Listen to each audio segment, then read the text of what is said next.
Hi, I'm Bryan. And I'm AJ. And we have a podcast called The Director's Wall, examining a filmmaker's career, film by film. First up was M. Night Shyamalan, then Francis Ford Coppola. Who's next? Is there anything to this whole auteur theory? Find out on The Director's Wall. Subscribe via Apple Podcasts, Google Podcasts, Stitcher, or your preferred listening platform. I'm Larry Bishop, and you're listening to The World Is Wrong podcast. We're here to tell you how the world is wrong. The world is wrong about the cat's meow. Welcome to The World Is Wrong podcast, an extremely positive podcast where we celebrate films the world is wrong about. I am one of your hosts, and my name is Andras Jones. And I'm Bryan Connolly. And what do you do? I'm a host. Oh, yeah. And and we're here. We are here to celebrate a film that we just mentioned called The Cat's Meow. And we come to it for a multitude of reasons. Wouldn't you say, Bryan? Definitely, yes. And should we get into talking about the reasons we picked this film first, or should we just talk about? Should we get into talking about the film fresh and on its own terms? I guess I'm kind of setting up how I think we should probably do it. I think we should just talk about the film, and then we should talk about why we're talking about this film. What do you think? Sure. Yeah, that sounds good. Yeah, let's do that. Then welcome to the wonderful world of Peter Bogdanovich's interpretation of Stephen Peros's screenplay and play about the life or death of Thomas Ince, The Cat's Meow. Mr. Hearst, I just want to say it's so wonderful to be here. The more I see the lovely people of California, the more I'm reminded of a need for a columnist. You know, Lolly, the first rule of California living is never to mix business with pleasure. Now, what were you saying? Oh, well, I was just saying it's so wonderful to see all these fascinating people assembled in one place. You see, Charlie? That's why I hired her. Even with a gun at her head, she still gives me unconditionally rave reviews. As long as nobody pulls the trigger. What are you laughing about down there? It was the funniest thing ever. It was all about there was a gun at my head and somebody pulled the trigger. Guns and triggers, such violence. All in line with Madame Eleanor's California curse. California curse? What's that? Not that nasty thing, not now. Oh, yes, Eleanor, do educate our visitor. Well, Lolly dear, the California curse strikes you like a disease the minute you set foot in Hollywood, so pay close attention. Oh, I am. You see, Lolly, this place you've arrived in, this place we call home, isn't a place at all, but a living creature. A living creature? More precisely, an evil wizard, like in the old stories. And you'll live on him? Like fleas in the belly of a mutt. Exactly. But unlike the helpless dog, this wizard is able to banish the true personalities of those he bewitches, forcing them against their will to carry out his command, to forget the land of their birth, the purpose of their journey, and whatever principles they once held dear. Don't forget about the symptoms. That's my favorite part. The curse is taking hold of you if you experience the following. You see yourself as the most important person in any room. You accept money as the strongest force in nature. And finally, your morality vanishes without a trace. Well, thank God none of us have been infected, WR? Yes, thank God for that. Charleston, everybody! So that's the great Joanna Lumley. That is some good dialogue. That's some good writing, as they say. And man, yeah. And this movie, that's a great way to set up this movie. Like, this movie is fiction. It's nonfiction. It's a mystery. It's a comedy. It's a drama. It's a romance. It's a big what if. It's everything you'd expect from a great film from Peter Bogdanovich. Orson Welles would have been proud, I think. I think he would have been happy because it kind of hits in those things that Citizen Kane hit on too. Not just because the character of William Randolph Hearst is a part of it, but because it just has that kind of like what is true, what is not true, and sort of this sort of window into the upper crust and their miserable lives and problems. Yeah, there are many Wellesian parallels we will get into, I'm sure. Oh yeah, and so I guess we do the plot real quick. It's a simple movie at first because it all takes place in one location. It's on a boat, which is a brilliant way to make a very low budget period piece. Just put it in one location. And then all you have to really worry about is costumes. So there you go. And there's a party being thrown for Thomas Ince, played by Cary Elwes, and it's his birthday. And these are all big Hollywood people. So he's a director. He directed 140 movies or something crazy like that. And the party's being thrown by William Randolph Hearst on his fancy yacht. Among the other guests is a Marion Davies, Hearst's girlfriend, played by Kirsten Dunst. Charlie Chaplin, played by Eddie Izzard. You have Luella Parsons, played by Jennifer Tilly. Just a great cast of characters, a great interesting group of people, and it is done in that great Bogdanovich way, where he just can balance so many interesting characters, great actors, and give all of them their moment and give them all like just a great, just part of this movie. And basically there's this party going on and there's some drama that at first seems kind of mild of just like, oh, is, this Charlie Chaplin, like, is he smitten with Marion Davies too? Is William Hearst going to find out about it? And the kind of drama builds and becomes a murder. And then there's sort of the aftershocks of how these rich people deal with this murder aboard this yacht. It's just, and a lot of this is based on a true story, but it's also kind of like the Natalie Wood story in a way, also on a boat where like no one really knows exactly what happened except for the people that were there, and nobody's really talking about it. So it's always going to kind of be part of Hollywood lore, Hollywood Babylon, And just to fill in a couple of blanks here in what you were mentioning, Edward Herrmann plays William Randolph Hearst. Yes. And Joanna Lumley is playing the character of Eleanor Glynn, who was a very popular writer, novelist who had a deal with Hearst and wrote for Hearst papers and gotten very involved in Hollywood. And there's another sort of movie star connection.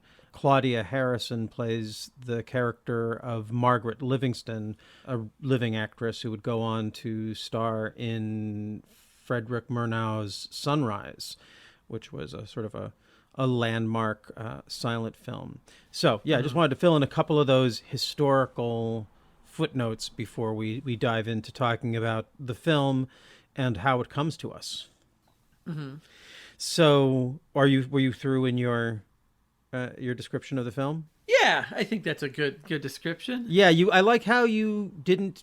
I think this is a film where let's try and not give away we'll give away a bunch. There's going to be spoilers galore, but let's try and not give away the one interesting turn in this, other than to say that there is an interesting turn in this, and to me it's so good that I don't want to give it away.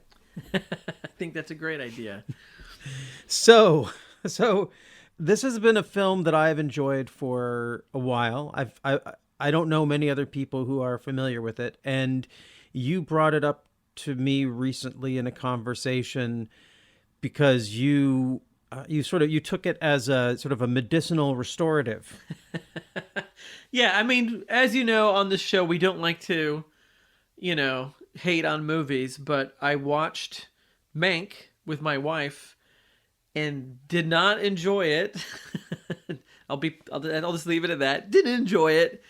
And hey, you know what? On behalf of the listeners, I'm gonna. You know what? I feel like we should everyone gets a moment. I feel like you deserve. I'm gonna cut you off, but I feel like you deserve 3 minutes to talk about because you're just sitting on it. You don't have to. It's not hateful. Okay, I just had and you know what? I love David Fincher, love Gary Oldman, but there's just something about that movie that just really felt empty and hollow to me. I mean, it's hard to make a movie interesting about a writer unless it's really, really good. See Wonder Boys, great movie about a writer. Great movie. But it's just like, and like Fincher's known for making these kind of cold, emotionally distant movies, you know, like Zodiac, but it works when your movie's about a serial killer. It doesn't really work when you're supposed to just be hanging out in a hotel room with a guy on a typewriter working on what is considered the greatest movie of all time, what I consider one of the greatest movies of all time. Like, a movie about the making of Citizen Kane should be fascinating. It has been fascinating in the RKO 281. Is that the right number? That's the one. That was fascinating. And it's like, this just didn't... I just didn't get it. Like, I watched it and I recognized the actors are good. It's a very pretty looking movie, but I didn't really get the point of it. Like, I didn't really understand why it's a movie and why is it so long. And it just didn't... I just, like, to watch a movie about a movie I love and have no excitement for it, it just made me wonder, like, who's this movie for? If it's not for the Orson Welles fans, and it's too kind of obtuse and specific to be for regular people, I don't really get why this movie's around. But clearly somebody likes it because it's nominated for awards, or maybe they just feel like it has to be because it's about old Hollywood, and it's black and white, and it's 2.5 hours long, and it stars someone who just won Best Actor recently, so it's just like, oh, we have to clearly nominate this. But I just felt it was kind of boring, which I hate to say about movies because I think that's a boring opinion. But it really was. I really was just sort of like, I don't care. I just don't care about this movie. I don't really think it does justice to maybe the story that it could even have been. Or maybe Mankiewicz isn't the type of person that is you make a movie about. Maybe you just write a really good biography on him and you can get more into the minutia of his life. But just kind of this period focusing on him. Like, I will say, though, really loved Bill Nye, the science guy. As Upton Sinclair. I feel like, okay, so let me just jump in here because I have a few, so just because we're going to, basically, the point of all this is that you saw Mank and it left you with a bad feeling, but a hunger for something like it. And that's what brought you to Cat's Meow. Yeah, and so my wife was like, well, have you ever seen the Cat's Meow? And I'm like, no. And she's like, we own it. Let's put it on. Oh, and really? So even though it was like 11 o'clock at night, we were like, okay, let's go into the next movie. So we immediately followed Mank with Cat's Meow, and I was like, oh, well, that's the interesting movie about Hearst and Marion Davies. Like, that's a great movie. And I was so excited to watch it. And I don't know why I'd never seen it because I like all the pieces that made it happen. So I was just totally won over and being like, we got to do an episode on this movie because clearly the world is definitely wrong about this movie in many ways. Yeah. I knew as soon as you told me this story that I was like, oh, well, yeah, that totally makes sense. And when I went back and watched it, I feel like between the two of them, if you could get David Fincher and Peter Bogdanovich to just get together and merge these two films into one super film, it would be worthy of Welles, right? Yeah. And so I feel like it's kind of impossible because of that's the way I went back and watched this. I feel like I wanted you to tell that story because I feel like it's impossible for me to talk about Cat's Meow without referencing Mank. And my experience with Mank wasn't quite. It was similar. It was sympathetic. It was a little bit different. I did like the Upton Sinclair side of things. I'd never really thought of that part of the story. I feel like I wish in a way, the whole film is about that story. I wish it had just been about that story. It didn't have to be about Citizen Kane at all. Just like this film isn't about Citizen Kane at all, but when you watch it, it's impossible not to feel the ghost of Orson Welles hanging over it because of the topic and because of Peter Bogdanovich's relationship to Orson Welles is basically his, his spiritual acolyte as a filmmaker. Direct acolyte. Yeah. I'm not trying to Citizen Kane-splain to you, Bryan, but I may just try and let the audience know, and if they're not familiar, that Peter Bogdanovich, who directed this, basically he was a film critic and film journalist who interviewed Orson Welles, and in the period in which he was interviewing him became a very successful director, much more successful than Welles. So they kind of lived out a Chimes at Midnight kind of relationship. And you can feel in this Peter Bogdanovich's Prince Hal celebrating the Falstaff of Orson Welles. And it's so deep. It's such a deep film, and such also cheap, an incredibly cheap film. And well, but I don't mean cheap in terms of cheap looking, but when you're watching it, you're just watching someone from, you're seeing, this is a guy from the Corman School who figured out how to make a movie that does everything he needs it to do and more with nothing. And there's a couple of places. There's a couple of places at Phrase at the Edge where I will be critical as we talk about this. Yeah. But considering what a low budget picture this is, and that it's such a high, what they achieved, the high level of what they achieved with what they were working with. Yeah. It's one of those things where then you look at the names on it and you're like, oh, well, makes sense. Peter Bogdanovich. I can see how there's still some mastery in that man. And I think that kind of leads into maybe how the world is wrong about this movie. Is the first one for me is, well, the one we just pointed out, that like this is the better movie than Mank. And so, anyone out there saw Mank, watch this movie. This is classic. Seek out the cat's meow. Watch the cat's meow. This is classic video store clerk Bryan really coming is. out. Like, no, you came in, you just heard that Mank got nominated for. You heard about this great film called Mank, and there's like 12 copies on the shelf, and you just want one of them. And Bryan's going to come in and be like, okay. No. Watch this instead.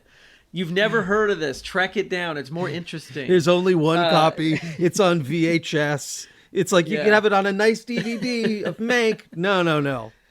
So there's that. Two, this is definitely a movie that's been kind of forgotten about. Even though Bogdanovich is very famous and people know of him, I feel like this doesn't really get brought up so much when people talk about his movies.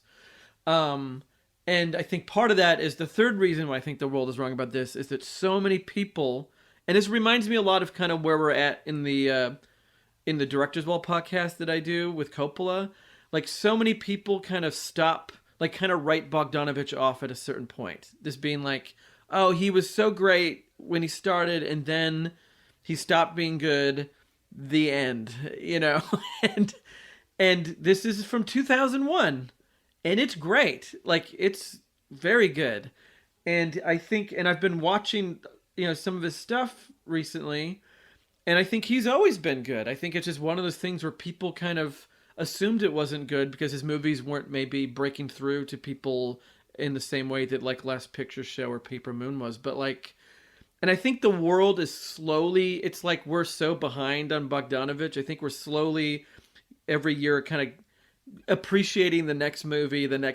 And I think right now we're probably up to like 1982, I think, where it's like, oh, now we all recognize we love They All Laughed and we love Saint Jack and maybe Daisy Miller's not so bad. And there's even people being like, oh, I kind of like Nickelodeon. And like you hear on other podcasts, people starting to praise his early stuff, but they're still kind of not dipping into 80s, 90s, aughts, like the later stuff. And they totally should, because it's like, this is still like a very good filmmaker making a very good movie. It just wasn't a movie that made a huge splash at the time because maybe of it being a much lower budget or being about a subject matter that to some people on paper seems like maybe it's too insider, like you have to know about Hollywood lore or something to get it, which is not true at all. You can totally understand what's happening if you go in not even knowing who these people are, you would still enjoy the story that is told here. And just along those lines, you think of him as a big successful director, but the last feature film he directed before this one in 2001 was in 1993, which was The Thing Called Love, and before that, Noises Off and Texasville, which were probably might be more on people's radar than just a ton of TV movies and TV work. Then in 2001, The Cat's Meow, and then his next feature is in 2014, and that's his last one, and that's She's Funny That Way, which I haven't seen. Have you seen that? Yeah. I have not, but now I'm like really excited because I was guilty too of being kind of like, I don't know if I want to watch that later Bogdanovich stuff. Like, how good could it be? But now I'm kind of like, I should totally watch that. You know, I think this movie's not terribly hard to find because luckily it's new enough, and and what really makes this movie great, like, yes, it's low budget and you can tell that it feels cheap. You know, it looks like a movie that doesn't cost a lot of money, but the performances are what really make it work. Like, everybody in this movie is so good and tragic, you know, like and it's not just that when I said that it's low budget, what you have then is all this wonderful invention. Like, to me, there's a shot at the very beginning where we hear Eleanor Glenn's narration about this mysterious death, and then we end on a coffin, and then there's a slow dissolve on the coffin as it turns into the ship, and you see and it's just this nice little bit of filmmaking that costs nothing. It's a shot of a coffin, it's a shot of a ship, but already at the beginning it's like, I'm making this statement that this ship is a coffin and it's full of ghosts, and this is a ghost story, and the fade is so slow, and it's just it was just watching it, that's to me, when I say that that's cheap, that's what I'm talking about. That's like getting incredible value out of your shot based upon your artistry as a filmmaker, not, oh, this looks cheap. I think Solo looks cheaper than this sometimes. And I love,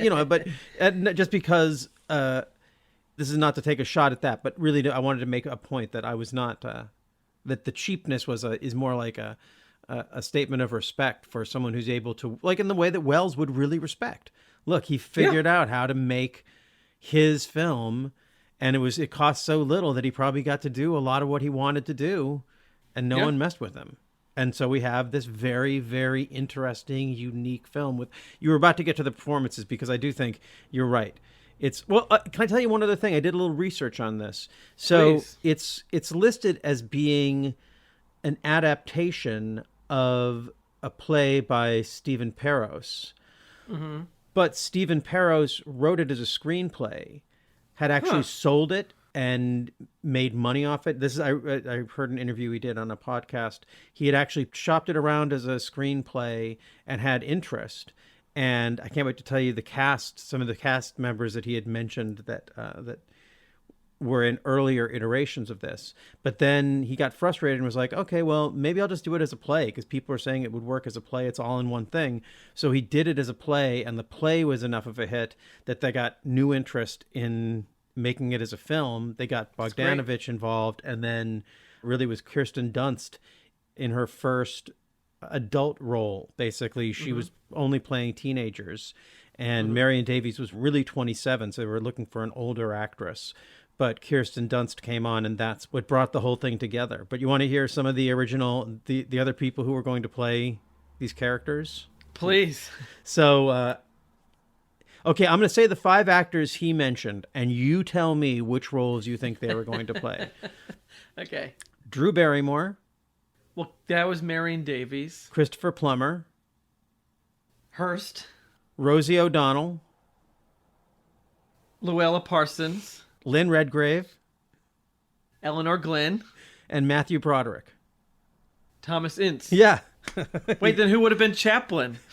Maybe Broderick would have done Chaplin. Well, maybe Christopher Plummer. You think Christopher Plummer? Rosie O'Donnell. I was thinking Rosie O'Donnell as Chaplin.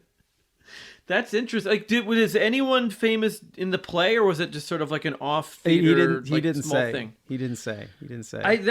I would love to. I wonder if there's any video of the play, because it'd be interesting to see how they kind of blocked it out and made it work on stage. Well, as a writer yourself, you might, he said it actually turned out to be a good thing, because since it was basically, because it had been produced as a play, the Writers Guild insisted that it be listed as adapted from the play. And because it was listed as adapted from the play, Samuel French published it as a play, and now it has a life as a play.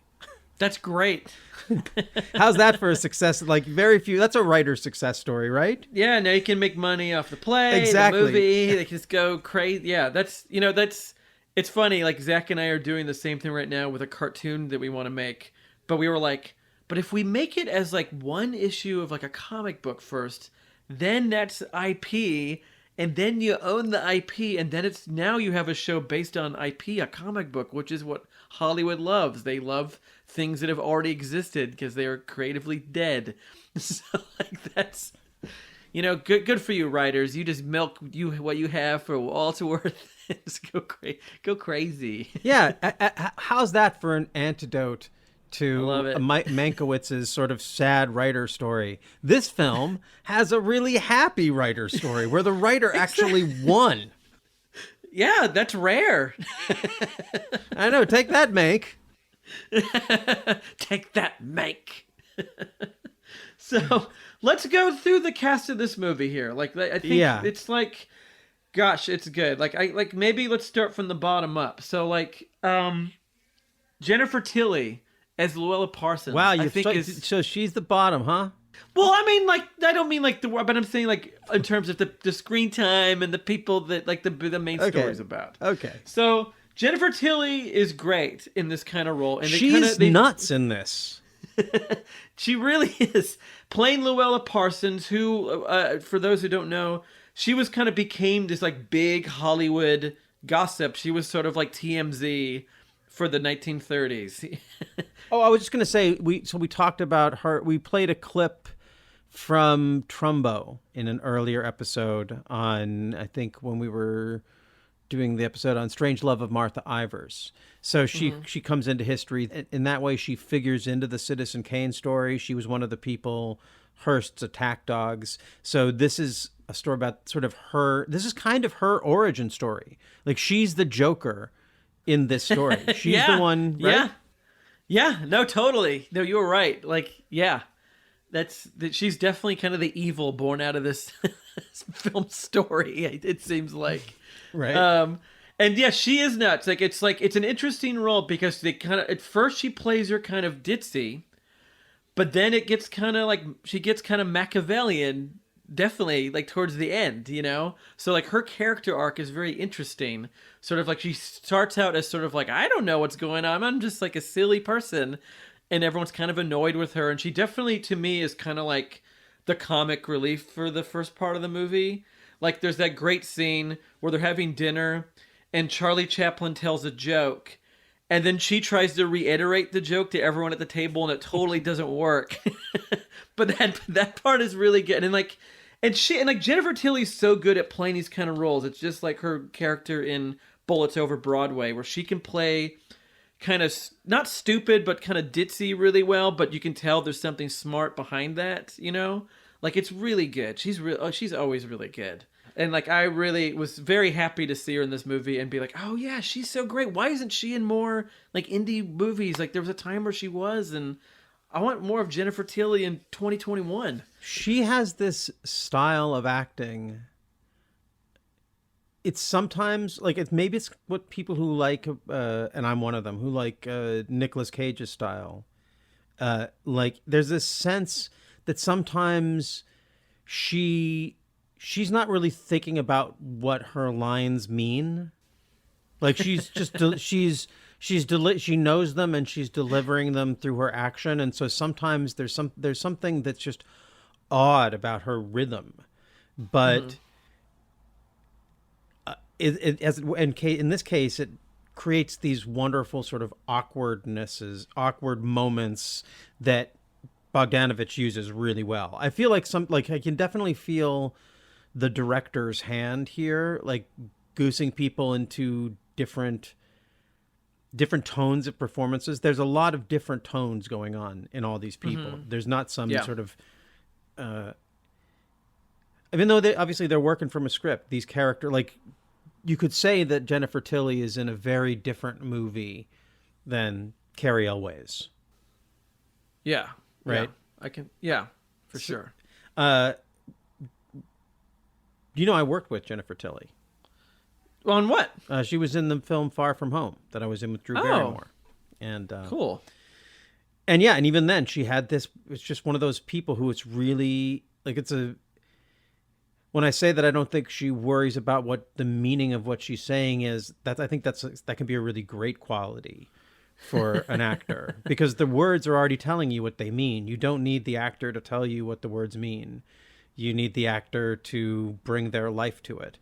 And she just, I know that thing you're talking about. It makes it's not dumb, even though she's playing a character that could be written dumb. The oddness of it makes you think that she's not dumb. She's just awkward and strange. Just a weirdo. Yeah. Yeah. So she's good. Then I would say next is Joanna Lumley as Eleanor Glynn. And she's the narrator she's kind of the bookends of the beginning and end of this movie, kind of setting it up. And she's great. And it makes sense that you said Redgrave was considered for this part initially. Mm-hmm. Like, that totally makes sense. Lynn Redgrave, not Vanessa Redgrave. That she or just Michael kind of Redgrave. Like, she just brings this sort of class because she's British and she's beautiful and she just has like this poise, and she is sort of like the no nonsense character of this movie in a way, where it's like there's a part where a lot of this movie is people watching other people do stuff and kind of witnessing their bad behavior or witnessing their secret like little moments, and she kind of has a lot of that where she's almost like the witness to a lot of what's going on here, which makes sense that she's the one telling the story in a way. So she's sort of like, it's not a big role in terms of she's not in a lot of scenes talking, but she's kind of just in the scene sort of witnessing and just sort of like watching how these people are behaving badly and like kind of doing inappropriate things, and like her almost seeing like how it can get out of hand and how it will get out of hand. And yeah, that first scene we played that's such a good scene. Like that just whole speech about, I think she has that kind of old Hollywood feel for even this era. So this is like the 30s? No, right? This is the 20s? The like, early 20s, yeah. It's early 20s, so she just feels like someone who's been around a long time. She saw movies get invented, saw Hollywood rise up, from what it became, from nothing to what it is now in the 20s, and just sort of like, just kind of witness to the corruption of it, and just sort of like what being famous and rich in that town kind of does to you. And it's a really great little role for her. And rarely have I seen her in sort of dramas and stuff. I just kind of know her from Ab Fab, and she's great in that. But like, it's great to see her really show off her acting chops as a dramatic actress. Yeah, and she's one of those elements of this film that, again, really sticks to the ribs in a way that there isn't any performance in Mank that still rings with me. Yeah.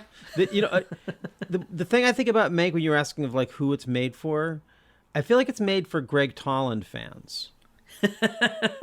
Yeah, it's like it's made for David Fincher type people, where it's like you're really obsessed with lenses and like how did you put the camera, like people that watch movies that way, which doesn't make sense to me unless you're a DP. Well, yeah, where you're just sort of like, oh man, the way that they did this, and like, oh yeah, the way, and it's just like, that's not what makes a good movie. Like, sure, I can recognize it looks really good, but like, this is kind of why I don't really like a lot of Terrence Malick movies, because I just something being pretty isn't enough for me. I need a little more, yes. A little more to hold on to. And I'm like, it's just like, So I don't want to get you started on the Mank crank. I just you got me started again on Mank. Mank stank. No, Mank was rank. My point. You put a little. You don't want it. Someone puts a little stank on it, but you don't want to put any Mank on it. Don't want to put a little Mank on it. So yeah. my point in saying this is just to point out, like, this is one of those areas where it doesn't matter how little your movie costs. Like, if you set up a scene, if you set up a character the way they set up Eleanor Glynn in this, you don't even have to know who she is, and I didn't. No. Until I did. I didn't know who she was. Yeah. But you already know the type of person she is because of the way she's introduced. She shows up in the first car, and they're about to let her out, and she says, "No, I will not be the first person to arrive at this party." And you immediately know, okay, this is, and just the way, like, there's something haunted about her. She brings, I mean, I think you say she's not in it, when you said that she's not in it a lot, it's funny because my feeling was that she's in it all.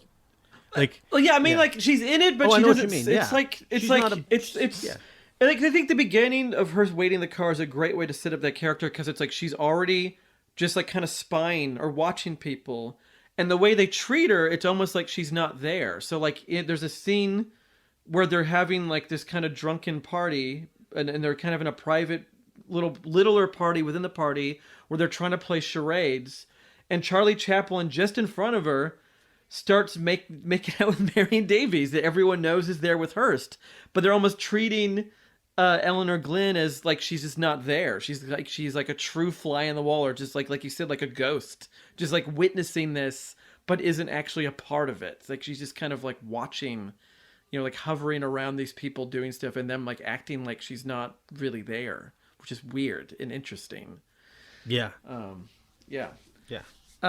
So then I guess Cary Elwes would be the next one as Thomas. The last name Ince, right? Ince. Oh, Thomas Ince. He is also, like Eleanor Glynn, he is also a witness, but he gets involved. Like, he likes to stir the pot, like trying to stir this drama up between the love triangle of Hearst, Davies, and Chaplin. Like, he is witness to that, and then he's trying to stir shit up with Hearst so he can benefit in a business venture with him, basically.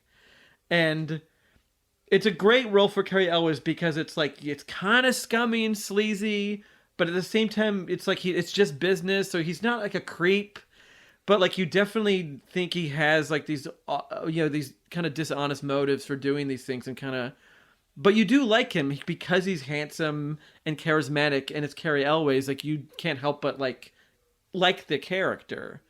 And he's there with his mistress, and it's his birthday.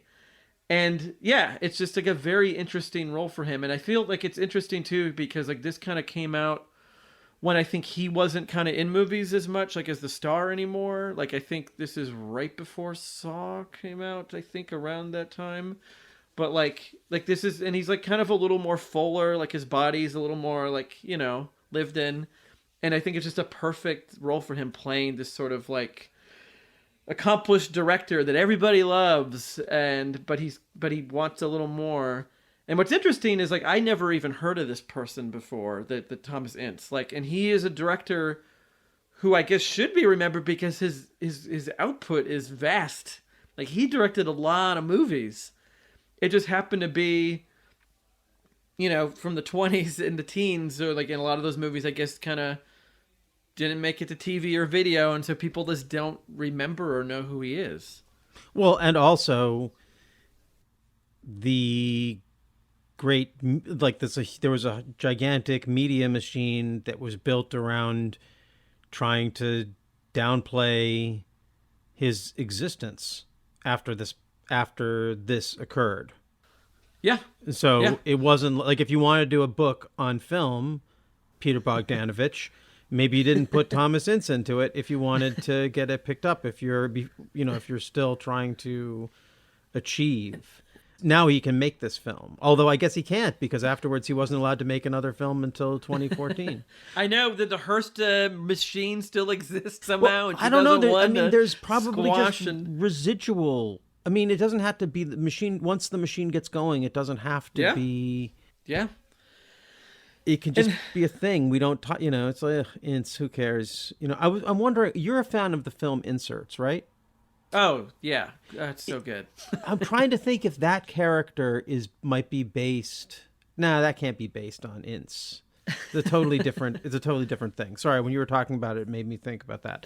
But yeah. But the fact that he's a real guy, like, and that's sort of like the great, like, this is that great Bogdanovich thing of, like, you were once a film critic, you were friends with Orson Welles, who, like, was there in Hollywood, you know, and so you have this wealth of stories and knowledge of film history, and you can do justice writing about these film people that no one's ever heard of and still make it really interesting. You know, like, I think that's, like, the great film critic in him coming out. It's like making...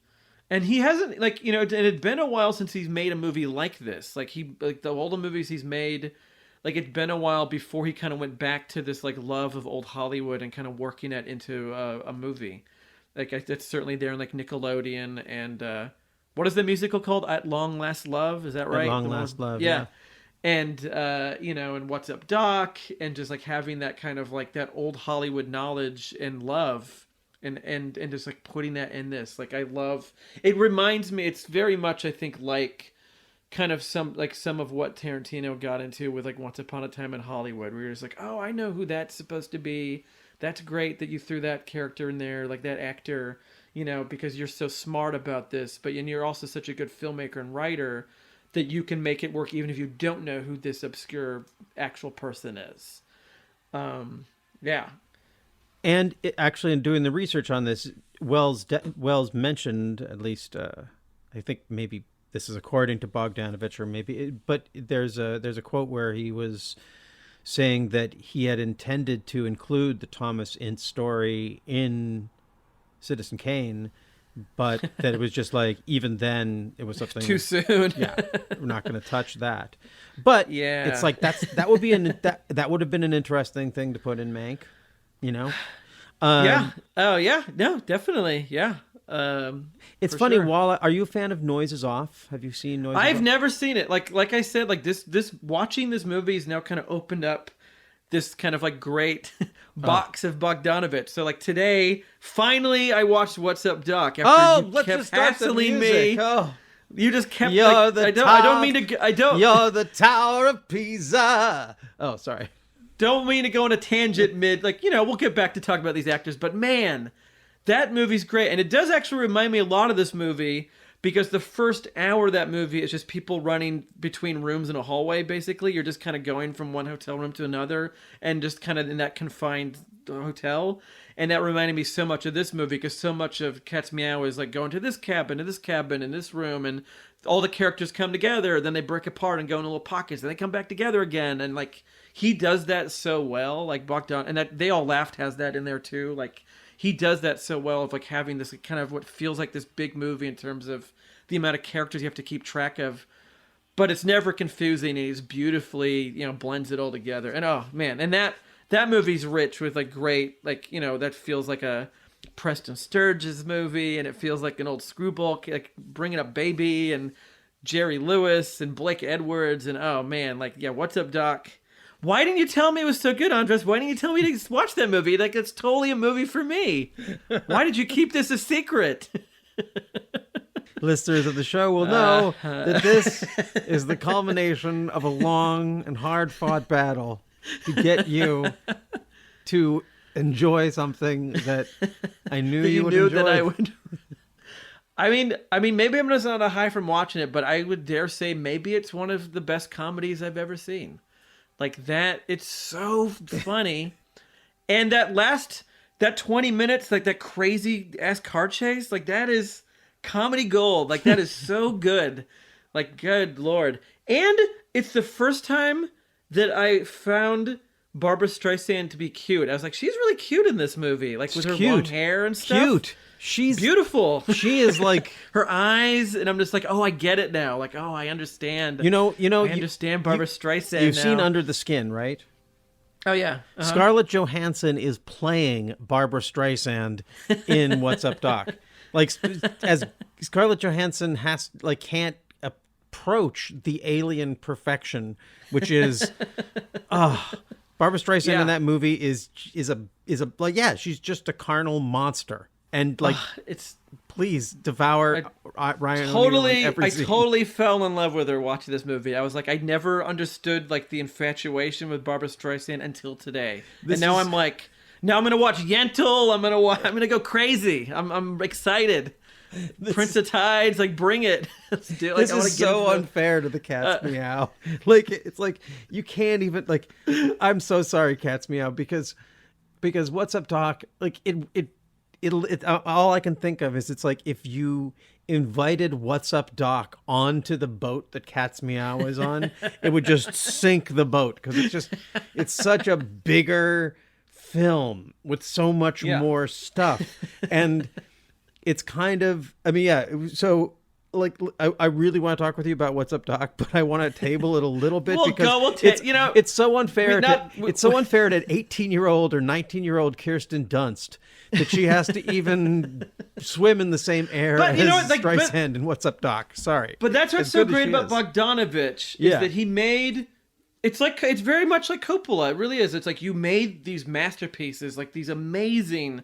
Great movies in the 70s that are like cherished forever. They were considered some of the best movies ever, but you never stopped being interesting. And even when you no longer had Hollywood at your back and you didn't have the budget, and very much like Orson Welles, like you still figured out how to tell interesting stories on a smaller scale, and you didn't have to give it up. You didn't have to say like, I guess I can't make movies anymore because I don't have like 20th Century Fox behind me or Warner Brothers or whatever, or You know what Bogdanovich could have really used on the Cat's Meow?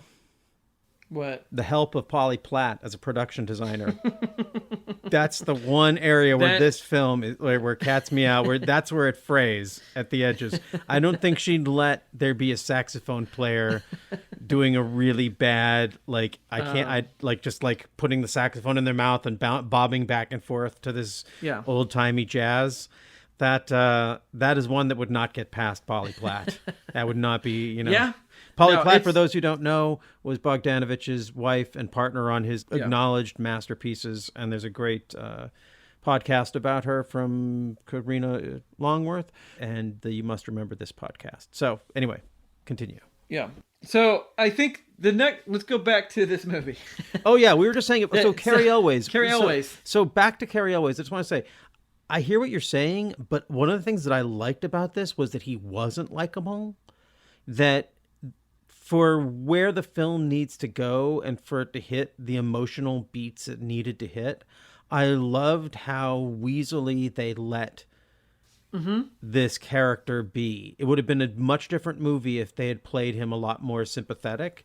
And I don't know if that was Elwes or if that was Bogdanovich, but I felt like that was a very sophisticated choice, which again gave the film a lot more heft.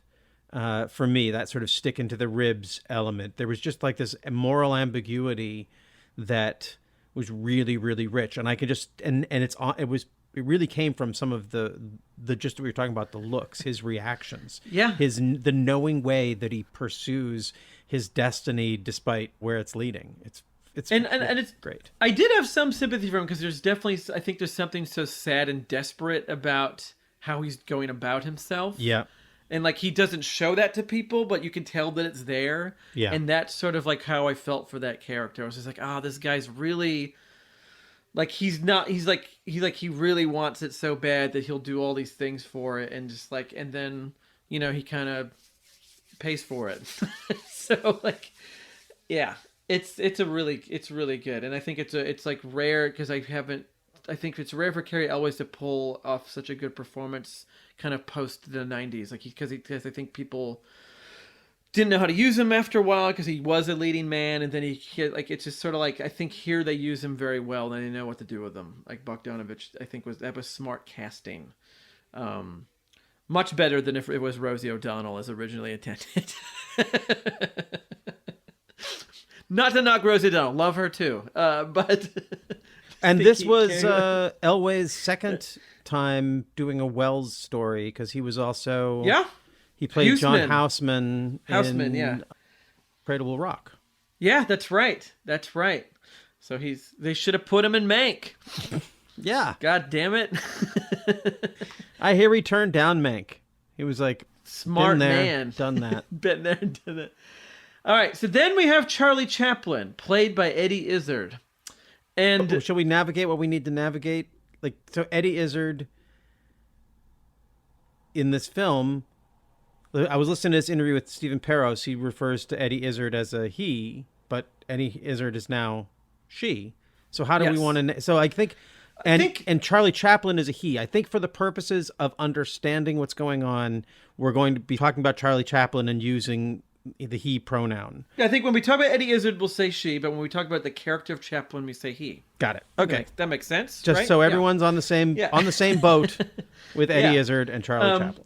Okay. But yeah, when my wife, that was kind of the only thing I really know going into this. My wife was like, Eddie Izzard plays Charlie Chaplin. I was like, oh, that totally works. I totally see that. That's great. Like, there's just something about the way she looks that I'm just like that. She doesn't quite look like Charlie Chaplin, but there's something about it that in my mind I was like, that totally is brilliant and works, and I can't wait to see that. And I really was excited. I really think that she is my favorite film Chaplin. Sorry, Robert Downey Jr. Really? But there was something about, I don't know what it was. It's just like, it has you get the charm of Chaplin, you get kind of the creepiness of Chaplin, you get the the charismatic, you get the comedy, you get the sadness. Like, you really get all the things that Charlie Chaplin rings for people. And just it's really subtle Chaplin, because I think other people that have played Chaplin really dig deep into that. Like, he did slapstick, so I'm going to put the rolls on the forks at the dinner table, even though, or whatever, and I'm going to really just yuck it up. And it's just comedians aren't necessarily on 24/7. I think Chaplin was maybe not just always being funny. And in this movie, the character is always trying to be funny in a way, but it doesn't always land, especially with Hearst. Hearst is not always amused by his antics, and vice versa. There's a scene where Hearst pulls a chair out from underneath Chaplin to kind of be like, here's some of that slapstick, and Chaplin falls down and is not happy that happened. But I don't know, there's this it's an interesting, because it's a hard character to pull off because we all know Charlie Chaplin so well.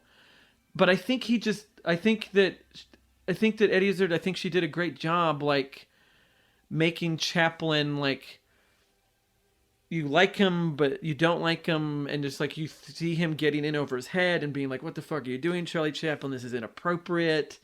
And it's just sort of I don't know. I just really was totally won over by her performance. I think it was just, really, really good. I was right with you, but you started me off with this bold claim of the best Charlie Chaplin. Yeah, I really liked it a lot. See, because when we talked, I told you before this that I felt like Eddie Izzard was playing Robert Downey's Chaplin as opposed to playing Chaplin, and I have the same problem. I just feel like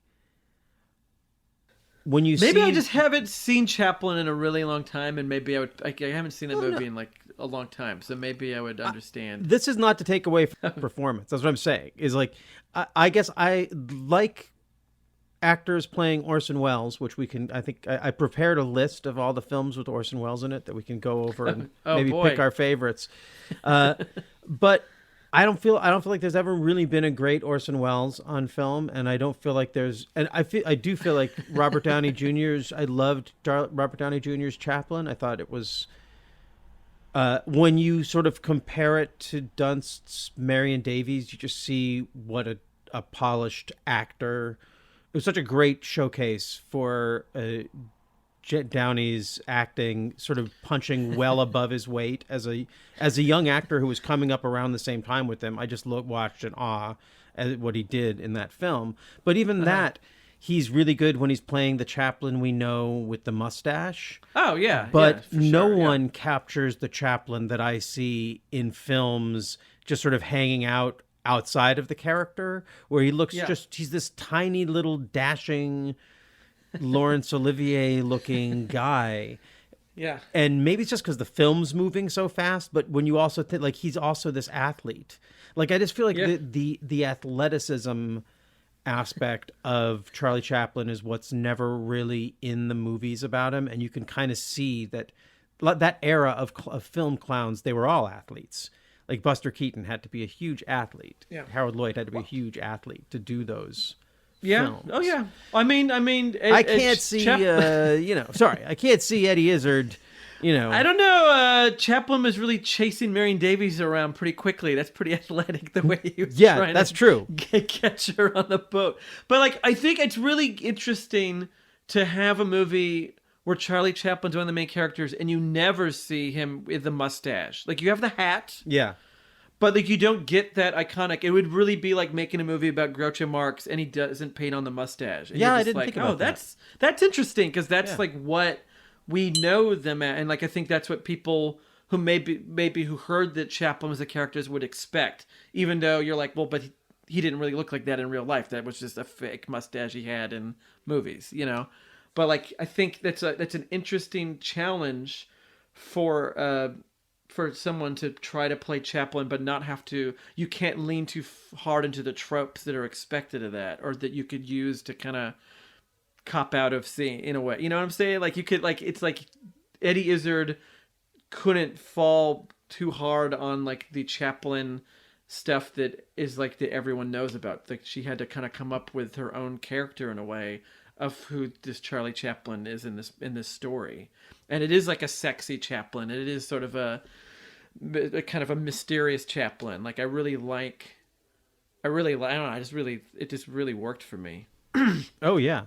Yeah, there was a. Did you catch there was a line? So the film takes place in 1924, and there's a line where one of the actresses, I don't remember who it is, says to Charlie Chaplin, "Oh, your mustache, it looks like Adolphe Menjou's," which is the actor. But obviously, it's like the film and the play are referencing a different Adolphe. And I think if you don't know film history, that might just go, or even if you're just like me, if I hadn't, I didn't really think of it the first time I watched it, and was sort of, I thought it was a reference. I thought the character in the film was making a reference to Adolf Hitler, but saying Adolphe Menjou. But then when I did the math, I was like, oh, no, they couldn't have. And I love all the references to Woman in Paris, the movie that Chaplin made without him in it, like his attempt at doing kind of a drama. Yeah, Ince is really a jerk to him about that. And it failed, and everybody's kind of like, dogging him about it. Everyone's just kind of like, oh, and then you made that kind of like, why did you make a Chaplin movie with Chaplin? Like, that was stupid.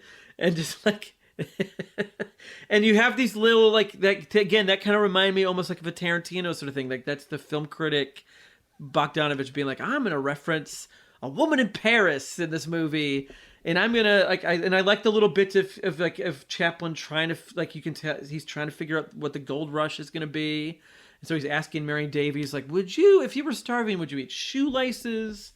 And she's like, well, I'd eat the shoe if it was boiled. And he's like, that's funny. Like, I like that I like that stuff. That's fun. Now I want to pitch an idea to you. I want to pitch an idea. Imagine that we take this film, The Cat's Meow, that you like so much, and let's just get rid of the whole murder plot, and let's just have a lot more of Charlie Chaplin talking to Marion Davies about eating shoes, and make it all about his inspiration for the gold rush. It could, it's, and that's, I mean, that would be Mank, kind of. Mank. So then I guess, who do we talk about next? Hearst or Davies? I don't know. Let's. You know what? In this case, I feel like Dunst is the star, but I feel like Edward Herrmann is the heavyweight in this. So let's save him for last. Let's talk about it, because her performance is great. Kirsten Dunst as Marion Davies is so good. And I liked in Mank the what's her name from Jennifer's Body? Amanda Seyfried. I like Amanda Seyfried in Mank, but she doesn't really look like Marion Davies. Kirsten Dunst, I think, looks more like her, and also it's a more in this movie. The Marion Davies in this movie is a sympathetic character that I actually like have feelings for, and I'm actually caught up in her life. Whereas I didn't feel that at all in Mank. In Mank, in my mind, she's just kind of around, and people certainly liked her performance in Mank, and she's nominated for awards. I'm sure she'll be nominated for an Oscar. But it's, again, like the Mank problem of I'm not connecting with these people. But here I'm really connecting with Marion Davies. Like, she's so charming in this, and she's so like, to me this is like, oh, she's a movie star. Kirsten Dunst is a real movie star. She's not just some teen actress that is good. Kirsten Dunst, yeah, is that she's like really, really good here. Like, this is definitely like the beginning of her being in like some really great stuff. Like, I think, was Virgin Suicides like right before this, right? Like, or right? That was around this time. Yeah. And then a few years later in Melancholia, she's so good. Like, she's just like, she's so fantastic. And yeah, just like her character of Mary Davis, it's like, it's the heart of the movie. It's the, you really feel for everything that she's going through. She's kind of being like stretched out between all these people. Like, everybody kind of wants a piece of her, like for something, like whether it's love or lust or just like, yeah, everyone just kind of is like, it just kind of has that sad sort of like, you're the Hollywood actress and all these jerks are just pulling you left and right, you know, just like, and by the end of the movie, it's almost like she's just like, I just want all these people to leave me the fuck alone. Just leave me alone. Like, it's really good. Yeah, they definitely put her through it in this film, and yeah, it was right after this. It was basically the film after this was Spider-Man. So she went. This was sort of her last moment before blowing up big into that world.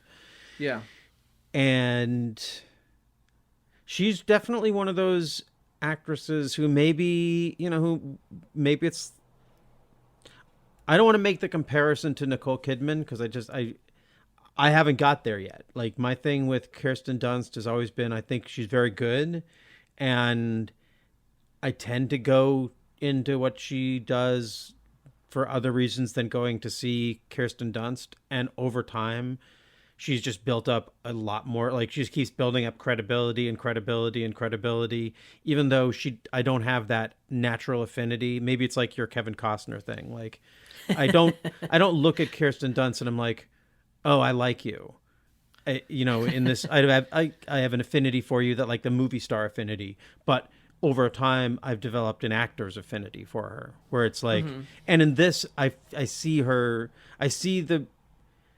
I said, she's definitely punching out of her weight class. Everyone else in this film is not like a super trained pro, been doing it for a long time. She definitely seems like the kid in this, but that totally works for this. I think the combination of her natural talents as an actor and Bogdanovich's really like great direction of her, and the way he uses her weaknesses as strengths, and is just a very generous director and knows that the film relies on it. I think it brings out that what you're talking about, this like tenderness on this raw thing to her performance, which in comparison to the massive heffalump that she is with, played by Edward Herrmann, creates like there are times when it almost feels like this, like, I don't know. It's a really interesting pairing of the two. Yes, for sure. But yeah, she's as with Nicole Kidman and Fur, it sounds like it was her coming onto the project that made it all possible. So again, good use of her movie star power, even at a very young age, recognizing good projects, which obviously she has gone on to do. So yeah, bravo. Yeah, I mean, yeah, I feel she makes the movie just like great. Like, I can't stop watching her in this movie. It's just she's so good. And again, hard because you're playing like a famous, a person that you can see in movies, that like, if, like Marion Davies, definitely not as famous as Charlie Chaplin, but like if you know movies, you've seen movies with her in it. And so it's definitely, that's always a challenge for an actor and actress to play someone that is iconic or that you've seen of them a lot, So let's talk about Hearst, played by the great Edward Herrmann. Man, he is so good in this movie. And I always love him. And he is like one of the few people that can play an actual like sympathetic, millionaire. Like that's sort of like his go-to roles is like, I play the richest man in the movie. There's just something about the way he looks and the way he talks. You just like, when you need to cast a millionaire, he cast Edward Herrmann. And like, it's interesting because I couldn't help but think of his Hearst in connection with his character in the Gilmore Girls as sort of the patriarch of the Gilmore family, and also kind of a rich person and has this sort of like sadness to him in a way. And like his Hearst is very complex. I think like other people that play Hearst, they kind of play him a little cold, or they play him kind of like they play him with the power. And he has that here, but then he has this intense vulnerability when he's turned away from people, or it's like in his face, in his eyes, when like, especially in the scene when like, whenever bad news is revealed to him in this movie about like the affairs that are going on, this kind of droopy sadness that kind of overcomes his face is so sad. It's so good. And he just like, he can really, it's just like, I loved him in this movie. He's so good. Yeah, he is. There's a madness to him. There's like a truly dark, sort of like shark deadness to him at times too. It's just, so I don't know about the best Chaplin or the best Welles, but I think this is the best. Is this the best Hearst? It's better. Yeah, it's better than Welles in Kane. No. I don't know. There's a way that Welles in Kane is having to do this thing of also flatter himself as an actor. Mm-hmm. And even though he's playing a villain, there's a lot of charismatic stuff going on. Whereas this does feel like a much more naked, ugly, funny, ludicrous, terrifying.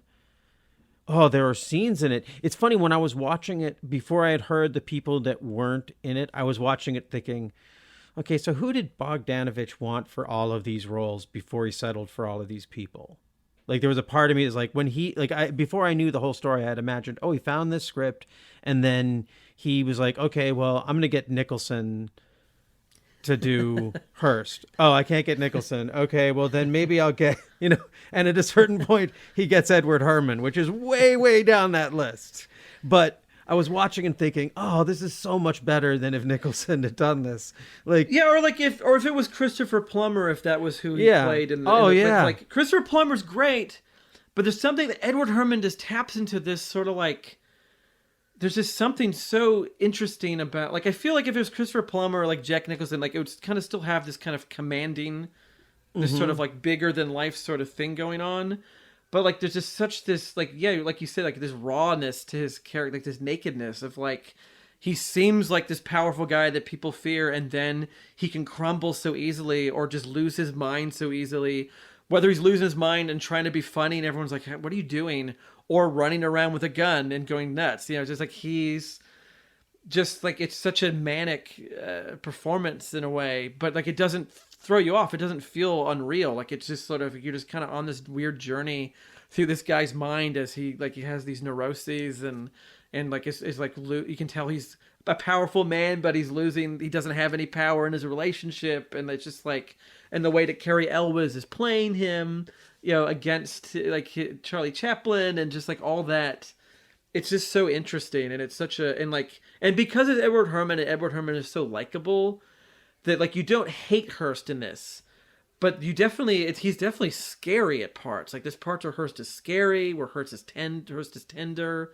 Like you just get every, facet of this man, which is really interesting because Hearst shouldn't be a sympathetic character at all, but you definitely you really kind of feel for him in parts of this movie. Like, oh man, this guy's really having a hard time in his mind. Yeah. I think you can feel his pain without, like, I don't think actually in the film I sympathize with him much, but I feel everything he feels. So it's like, it's weird. Yeah. Like I have a sympathetic reaction to him, but I think part of why I do is because he seems like such a pathetic figure in this, in a way, like his relationship to Marion, but also because it's Edward Herrmann, and Edward Herrmann is a goofball. I remember after I watched it again, I called you up and I was like, what's the film where he's the rich guy who's into having sex with like women and pretending to be a train and going choo choo choo choo? And you were like, you said, give me a minute to think about it. You sent me 2 films, and one of them was the correct one, which was Intolerable Cruelty. Yeah. And I feel like that's who this guy seems like he's going to be. He's going to be one of these 2-dimensional roles that Edward Herrmann plays so well. The goofy millionaire who we have sympathy for. And then as we start to peel back these layers, whether it's seeing his weakness or seeing his brutality, it's all a surprise because we don't get that. Again, great direction from Bogdanovich in terms of drawing something out of an actor we think we know really well and seeing things like, I don't know, maybe we could go through it, but I feel like maybe this is a color. If we were able to talk to Edward Herrmann, would he say, yeah, they never let me do that? That scene at the table where I have the fool's cap on and I kind of melt down, and that's a scene. Again, Mank, if you could have had one scene like that in your movie, you know. No offense. I mean, Fincher's great. I love David Fincher, but I think there's just something. I think you were so spot on to connect these 2 films, because I really wish Bogdanovich had that. There are times I wish he had that production value, but then there's also times when I'm kind of excited that this is such a gritty little, like, you know, masterwork. Yeah, and aren't you charmed by the guy who played the saxophone player and he's just kind of moving around like a Chuck E. Cheese character? No. That's charming. I'm not charmed by that. That's the one thing I'm charmed by his performance to a certain degree. I'm not mentioning his name because I don't want to throw him under the bus, but he's just moving around like he's not. I don't even think his fingers are moving, but he's just kind of like miming it like a child would. And I like that. I find it endearing. Yeah. You know, you left out Claudia Harrison, who plays Margaret Livingston. Margaret Livingston, another one who was like became a movie star in her day. And this film and this play are suggesting that the reason she became such a movie star was because, you know, she was one of the people who hit the Thomas Ince murder lottery with William Randolph Hearst. But Claudia Harrison, are you familiar with her as an actress? I'm not. Worked a lot on TV, and she was in one of my favorite episodes of one of my favorite British TV series.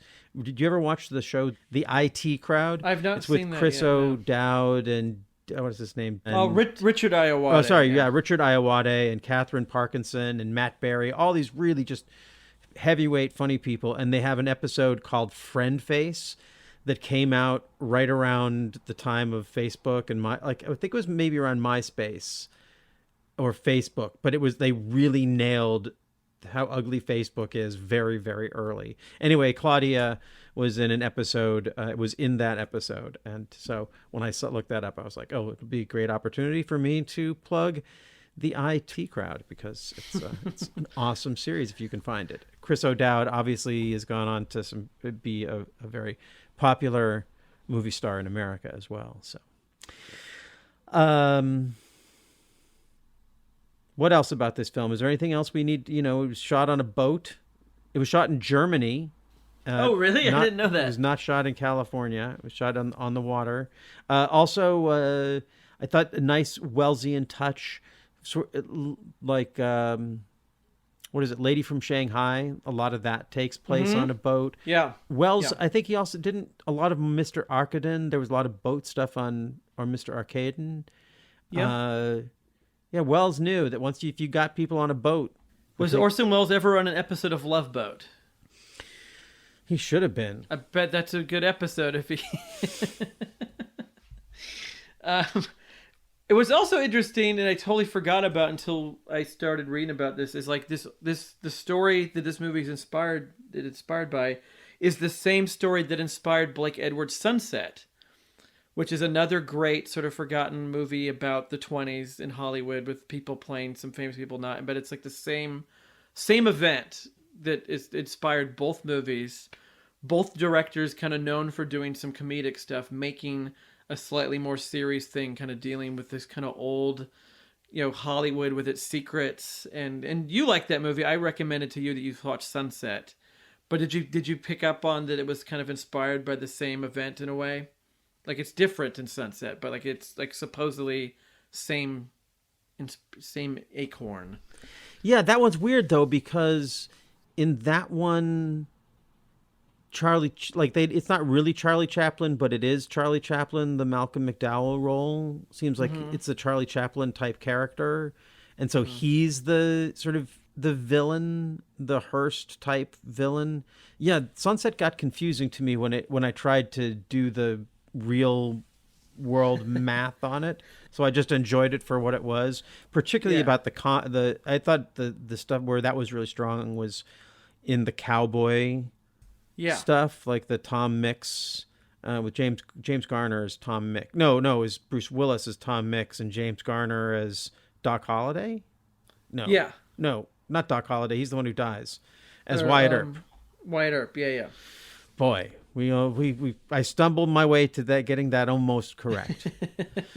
And I thought for a second there, I thought you were talking about Sunrise, the film that Margaret Livingston was in, but you were talking about Sunset, the Blake Edwards joint. Edwards joint. So from Sunrise to Sunset, we have covered the Cat's Meow. And I hope we've inspired people to check it out. If you'd like to, now, are you suggesting that people shouldn't see Mank, or do you feel like this is just your experience?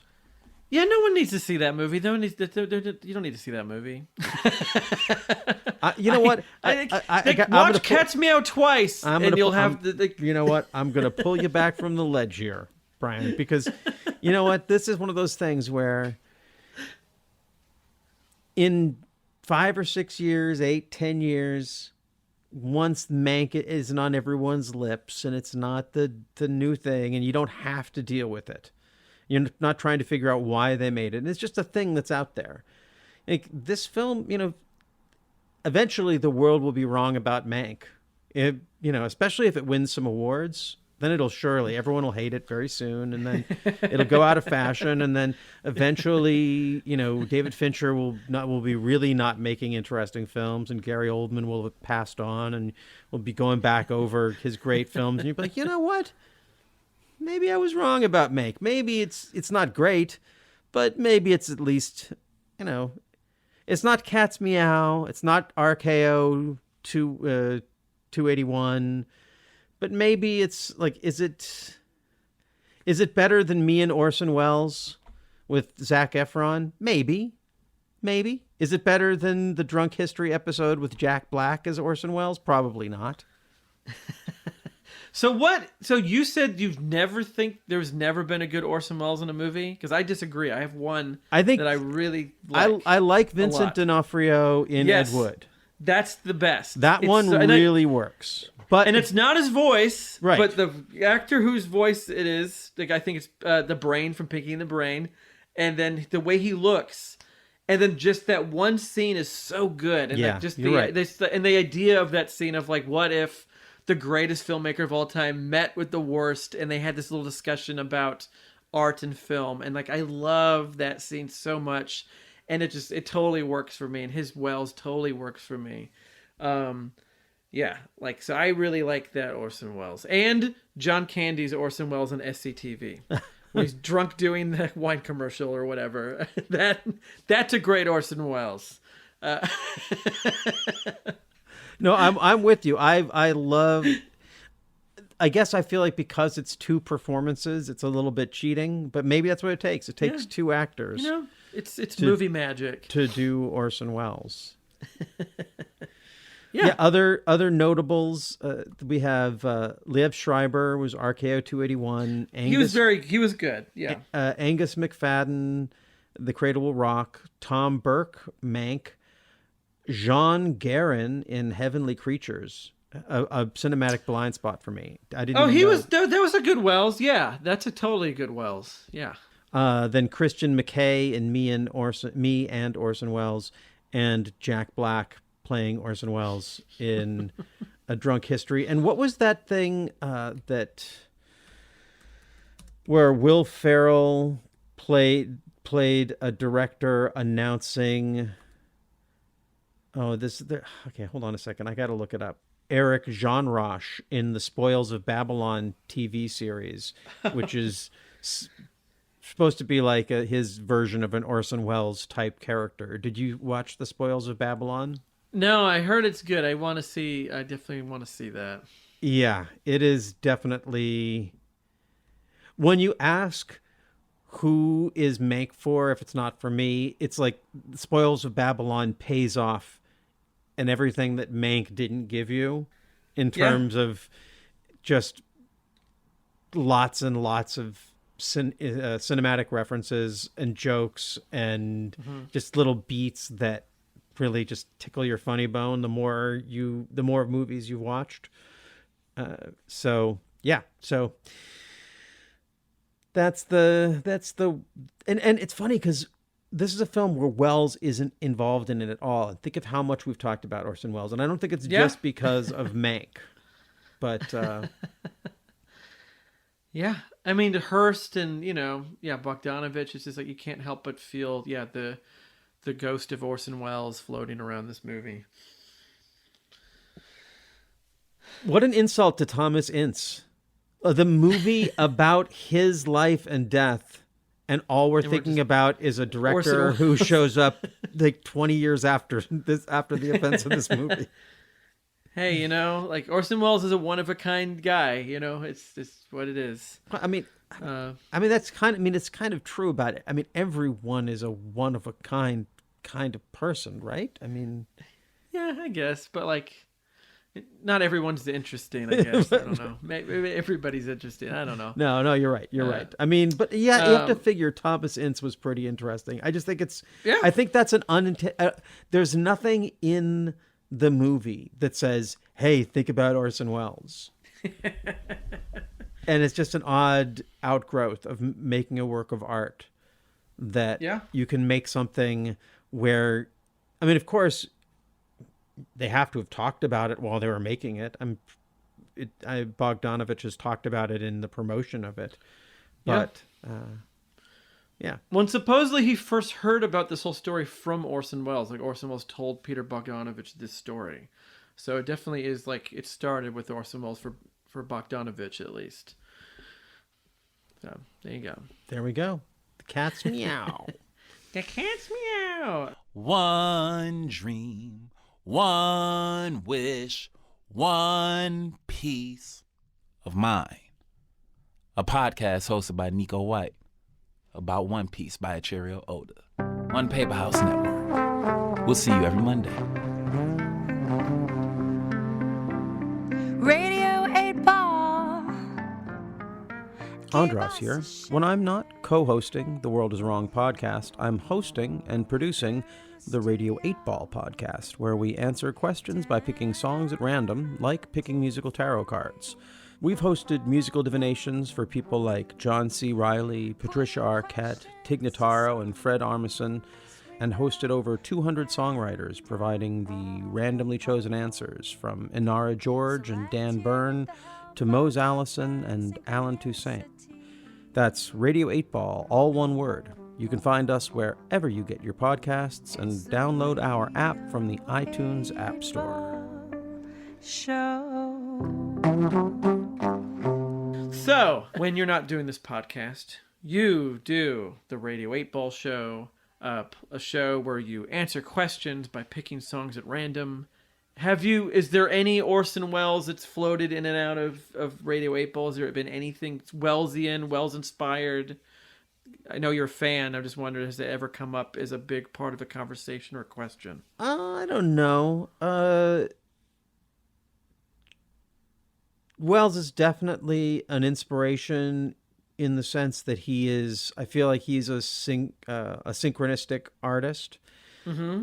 His life for good and for ill, is dogged by synchronicity, whether it was the synchronicity in the hoopla over the War of the Worlds, or just the way he played with reality in the making of Citizen Kane, or just the way the legend he built around and for himself. He just seems like he's one of those magically inspired people, and that inspires a sort of a magical thinking.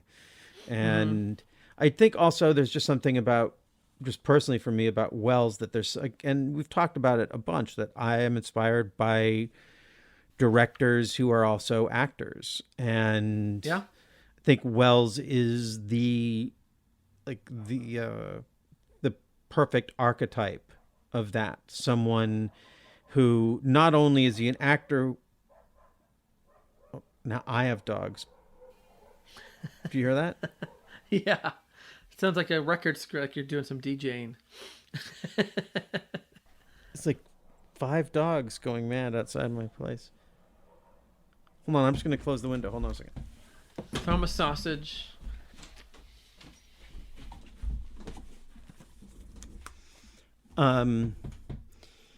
So the thing about Welles is that he is an actor who became a director, but then his life became a greater story than anything in his movies, in a way, or the way that he lived his life, that he acted the role of Orson Welles, gives all of the rest of his work, good or bad, this resonance that could only come from like the greatest kind of actor, where he became an actor on the world stage, even if the role he had to play was as a tragic fool.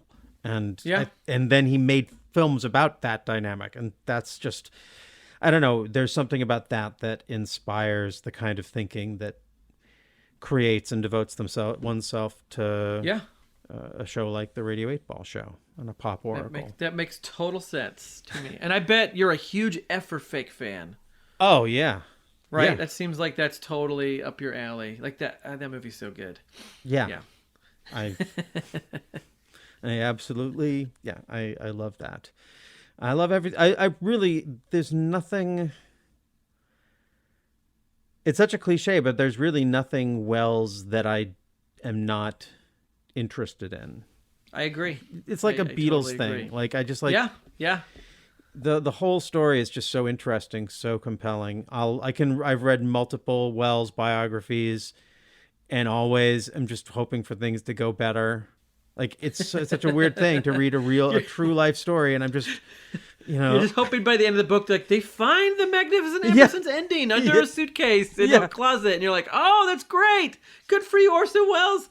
Yeah, I hate to break the news to you. That's never gonna happen. Okay, but you know when ever gonna happen. When until it gets, it's not that. It's just like whenever I'm reading that story, I'm always rooting for him to just like, no, just stay there and finish your film. Just don't go to South America. Don't. Yeah. But I mean, in a way, it's like, it's nice that his story keeps going, because like Bogdanovich helped finish Other Side of the Wind recently, so, and it's like every few years we get the unearthed director's cut or a thing, footage from something, and that's very exciting. Just like, it's just like, I love that, like, he's still able to, like, many decades past his death, to give us new movies. He's like Tupac.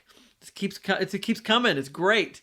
And, like, what you couldn't accomplish in life, like, at least, your eternal life of the art you made is still living, and there's still people arguing over was Citizen Kane's the best or not. Like, it's great. Like, it's a forever gift for any film lover, And I know it's not Radio 8 Ball, but I want to give, there was something about the canned cheap jazz in the Cat's Meow that really made me hungry for the real thing. And it reminded me that there's a station not far from Olympia. Do you remember K-Bird? Yeah, oh yeah. The AM station. And it's this great station that plays all this music from that era. And someone recently told me about this new app and this is, and we don't have any relationship with this. I'm just like a free ad for it. But it's called Radio Garden, and it allows you to tune into any radio feed happening anywhere in the world. Ooh. And so I just recommend getting that because it's super cool to be able to like it's just a map and you could just put your finger down on a place and like, what's happening in, okay, well, that's what the sounds are of that place and that place. That's cool. But K-Bird, I want to give an extra shout out. If you get that, listen to K-Bird. It's just such a wild and weird station because there'll be music from the era of this film, but then just before you called, it was doing Elvis Presley doing Love Me Tender. And so it just spans this. It almost feels like it's a radio station that's programmed by whoever programmed the radio in the car, Christine, in the movie Christine. It's just this ghost radio from Olympia. I don't know who keeps it going, but I really recommend anyone out there, download that app, check out K-Bird in Olympia, and I guess, send them a few dollars and the ghosts will use it to keep their graves clean. And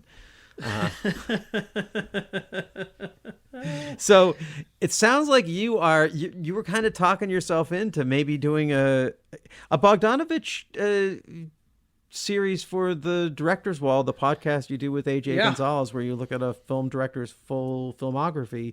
Seems like, you could probably knock out Bogdanovich in a year. It might take 2 years. I mean, he's made a lot of things, and we are completists, so we'd cover... Oh, you'd cover all the TV shows? Yeah, we would do like a Saintly Switch and his Tom Petty documentary, and we would do all like this work for hire stuff that's actually good. Why not? His episode of The Sopranos?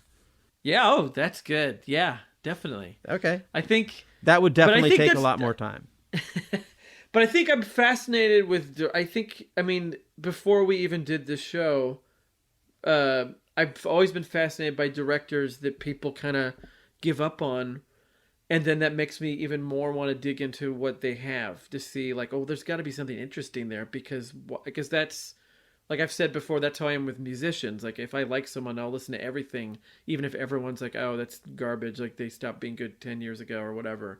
And I'm the same with filmmakers. Like, if someone's like, oh, Bogdanovich, then he just... Like, they treat people like him and Coppola like they almost stopped making movies, but they've never really stopped. They might take long hiatuses, but, like, Bogdanovich is still making movies. Like, Coppola's still making movies. So, like, I'm interested in seeing the movies that nobody's looking at, that these great people have made.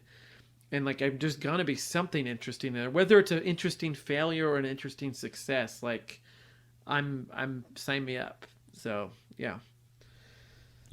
Are there? Okay, so now, I know you were excited about it, but now I just do want to take a moment towards the end here. I've been trying to get you to see What's Up, Doc, for all this time. It makes me so happy that you finally took the time to watch it. And I was so happy to hear that that it pleased you so much. It did. Now, we've both made no secret of our general disdain for the acting talents, such as they are, of Ryan O'Neal. But he's pretty good in this. He is. He's very charming, and in What's Up, Doc, he's very charming and great. I love him in Peeper Moon too. So maybe Bogdanovich was the one who was able to kind of be the horse whisperer to Ryan O'Neal and get him to do these great things. Very, very good. Though I was excited to see a very young M. Emmett Walsh. Yeah, very young, which I didn't even know he was ever young. And a very young Randy Quaid.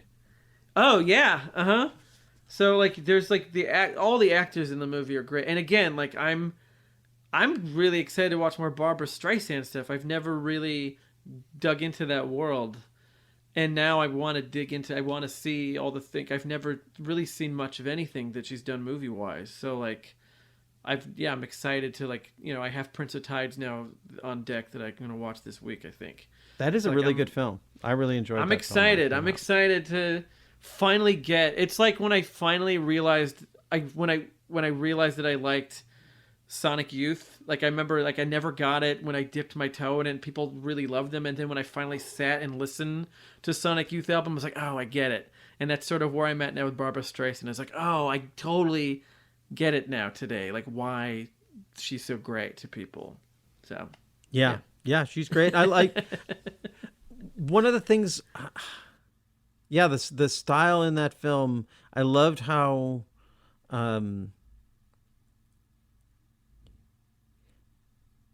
Basically, the film is so amped up, but both Streisand and Ryan O'Neal are almost underplaying, even though they're kind of overplaying and they're playing cliches. There's something that's so sort of quiet in the midst of all this craziness about their performances with each other that I really, God, I could watch them together. And again, I don't really love Ryan O'Neal much, but I love him in this film. And their chemistry totally works. Like, yeah, no, it's totally. So check out What's Up, Doc. Check out The Cat's Meow. Watch all the films of Orson Welles. We've really recommed a lot of good movies. Yeah, Bogdanovich. Like so many movies you can watch before Mank. Go crazy, go crazy, and then when you're done with that, then okay, fine, go watch Mank. Okay, go crazy with that. You got to be a Fincher completist, right? You got to watch all of them. Yeah, no, I mean, I will forever. Do you like Mank better than Benjamin Button, or do you like Benjamin Button better than Mank? I like Benjamin Button better. Okay, but are you a Benjamin Button booster? I am. So you're a Benjamin Button booster and a Mank crank. That's the name of our PI sitcom from 1983. Mank, Crank, and Benjamin Booster. We're going to solve some crimes. Yeah. I'm Mank Crank. Oh, it's funny because that makes me think of 10 Speed and Brown shoes. As we go out, we should just say, hey, we got a shout out from Ben Vereen on Instagram. Wow. I know. I'm very honored by that. He's like, he's a respectable guy. He's Chris Rock's dad in top 5. So what are we doing for the next episode?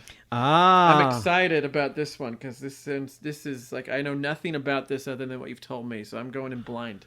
Okay. So we're doing a film. It's our first trauma film, and don't run screaming for the hills because this is a film that is really unlike any other trauma film that I'm aware of. It's called The November Men. It's a political thriller / inside movie satire / just sort of a terrifying potential view into something that may or may not have really happened or could really happen. And It sort of fits into the world of the genre of film that I call assassination cinema. It's directed by Paul Williams, not Paul Williams, the actor and songwriter, not Paul Williams, the writer and creator of Crawdaddy magazine, but Paul Williams, the director and actor. And it's a very hard film to find. We may have to make it available password protected on our Vimeo account so people can check it out. And I think I will probably do that. But I'm really looking forward to talking about it. And just like your choice is inspired by your crankiness about the mankiness, I have a bone or 7 to pick with The Trial of the Chicago 7, which is a film that I liked probably a lot more than you liked Mank. But Tom Hayden, who is featured in the Trial of the Chicago 7, is also featured in The November Men. And I feel like it's just it's a nice little, it's a balance to some of what's in The Trial of the Chicago 7. And so, that's what we'll be covering next week. And Great. If people want to find out about us, we invite you to come find us at theworldiswrongpodcast.com.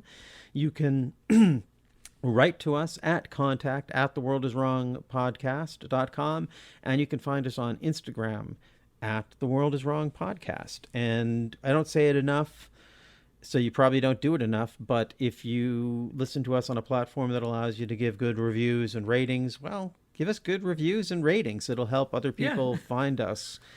And a podcast can't live on just the fandom of Ben Vereen. We need more. I mean, we love it, but we need more. We need more listeners. So So well, thank you. Thanks again, Bryan, for spending a couple hours talking about films, talking about this film and leading into all the tributaries.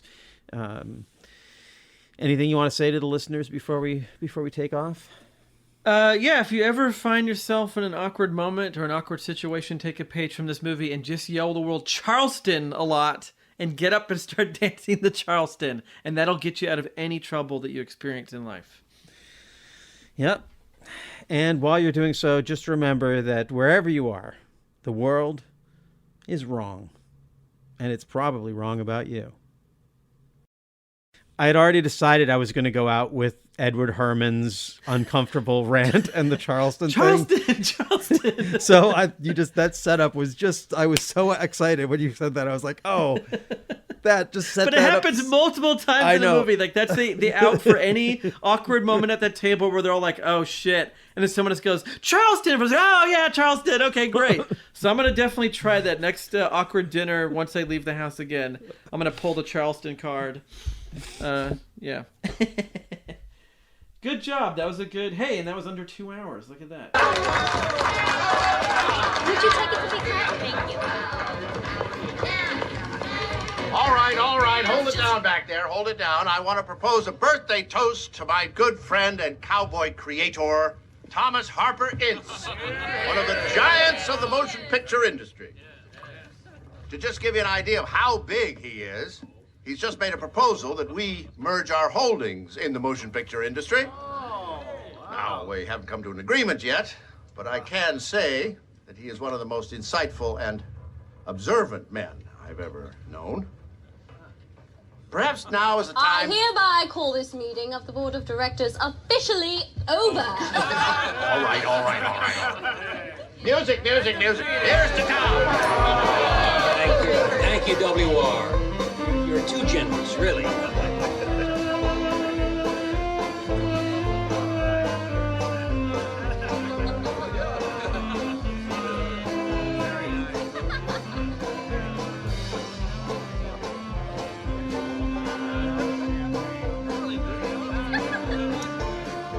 Now the real thing on everyone's mind is whether or not Willie's gonna let us have another glass of champagne. Is that really what's on everybody's mind? Second glass of champagne? Well, it's on my mind, I can tell you that. I do not ask much. The little that I do ask, I must be respected. I don't say this as a threat. It's just a wish I have as a man.